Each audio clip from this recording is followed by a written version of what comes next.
L'erreur numéro 1, la plus fréquente, parce qu'on veut être organisé, parce qu'on veut être à jour et surtout ne rien oublier dans notre rôle d'entrepreneur et dans tous nos engagements auprès de notre clientèle, on se crée une to-do list infinie.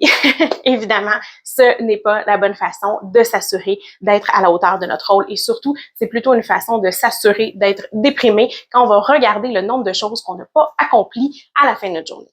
L'erreur numéro 2 que peut-être toi aussi tu commets et que je vois auprès de ma clientèle, c'est de ne pas protéger ton temps. Par protéger ton temps, en fait, l'astuce que je donne ici, en fait, tout simplement de te prévoir des plages de temps tampons, des plages de temps où tu pourras regarder tes courriels le matin ou en fin de journée, des périodes de temps où tu vas pouvoir avoir le temps de respirer entre deux rencontres, prendre les fameuses notes que tu dois prendre et ajouter à ta liste de priorités. Et finalement, la troisième erreur la plus fréquente, c'est de ne pas catégoriser tes courriels. Oui, c'est anodin la boîte courriel, on a